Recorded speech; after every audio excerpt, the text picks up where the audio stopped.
warm welcome to all my mommy friends. I'm talking to you about communication as a life skill in this video. Communication is beyond the mere ability to talk or strike a conversation. It is, in fact, the ability to clearly convey one's emotions and feelings through the medium of expression, where verbal and non-verbal cues become equally important.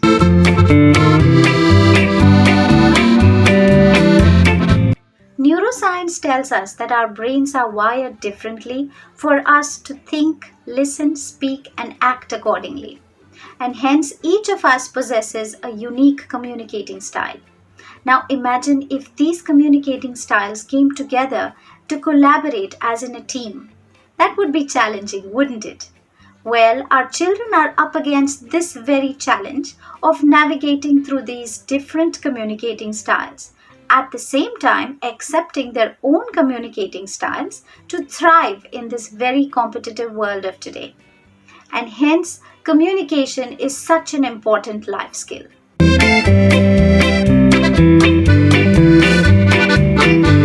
The child can enjoy sound relationships with peers, teachers, and family owing to clear and effective communication skills. Academic excellence can be achieved. The child is able to connect and engage with audiences and could become a good leader. Last but not the least, the child can make himself or herself heard.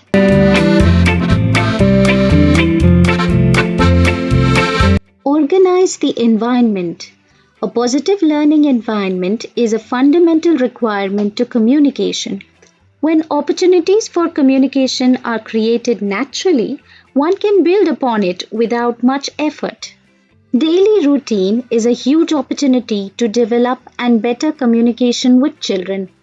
Often as parents, we go through routines without much thought, but in fact, these are teaching moments one can capitalize on quite easily.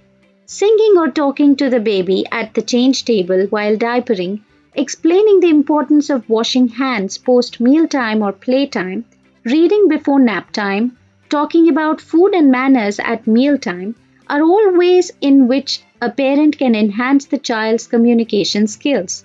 These conversations must be well planned, age appropriate, and must develop as the child grows to become more complex as per the child's level of understanding.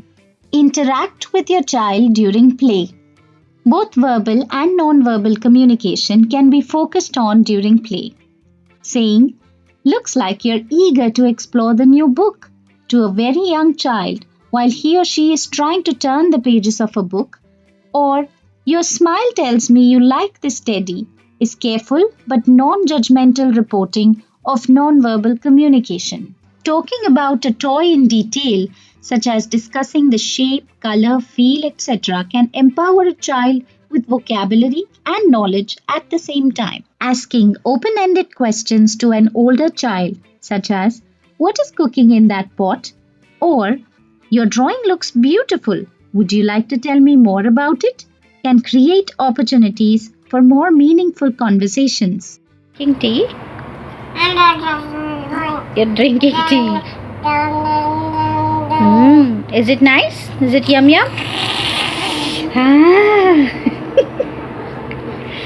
Oh, is it that nice? And you made tea. Oh. What is cooking here? What is that? Read books together. Besides reading the text in a book, discussions around what the child might find interesting or what a younger non-verbal child points at could create learning opportunities. Talk about how the characters in a book may be feeling and relate their emotions and body postures to incidents from your own lives. More complex conversations, such as renaming the characters in a story or changing the ending of a story, can develop as the child grows. Be an active listener. Active listening is listening without judgment. Try not to attach your own feelings or beliefs with what your child has to say. Unbiased reporting can provide clarity to a child's own feelings in a given situation. Avoid interrupting as your child speaks, and try not to complete your child's sentences. This is also a good way of modeling to your child, and he or she may then understand why it is not socially appropriate to interrupt others during a conversation. Gathering thoughts and wording them correctly is a process that needs time, and if you feel the urge to jump in, you may take away a learning moment from your child. As parents, we can be tempted to fix grammatical errors or may interrupt to correct a mispronounced word. However, this is disrespectful towards the child and may interrupt the child's train of thought. By repeating to the child a correct version of the sentence, this can be achieved gently. Stop what you are doing to listen to your child. It is important to be fully present when your child wants to have a conversation with you. Praise your child in the right way. Praising a child must not become a routine good job or well done. Instead, if it is more descriptive, it teaches a child to value himself or herself even more. When your child paints a picture, stop to admire the little strokes and details in the picture or comment on the beautiful use of colors in the painting. Description allows the child to feel valued and lets him or her know that you are genuinely interested in his or her craft. Using one strong positive word to sum up the child's praiseworthy behavior can enhance the child's vocabulary to inform his or her self-esteem. Use words like punctual, hardworking, persuasive in your sentences. For example, "You remember her name? I appreciate how thoughtful you are," is something you can say. For a younger child who is learning to use language as part of communication, praise can mean instilling self-confidence, saying, "Thank you for using your words," or "That was a really polite way of asking for it. I appreciate that," can reassure the child that he or she is not only doing well but is also effective in communicating his or her needs. Provide choices. Including the child in the decision-making process can boost a child's confidence. Encouraging the child to make a choice and maybe even asking older children to explain their choices can all enhance communication skills. Problem solve together.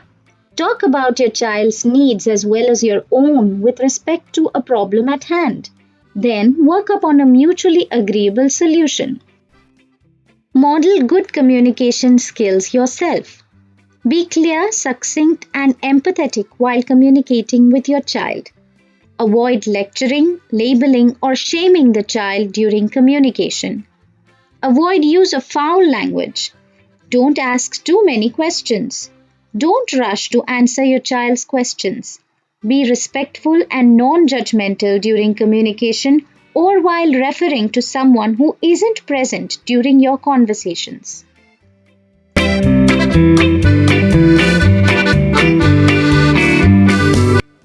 The key to good communication is the ability to engage the audience.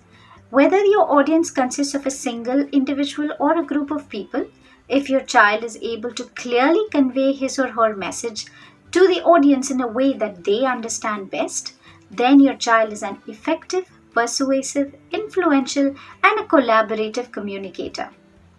If you think you would like to know more about communication as a life skill, please visit my blog, the link to which I have attached herewith in the description box below. If you feel empowered through my video, please share, like, comment and subscribe to my channel. Thank you so much for watching and I shall see you next week.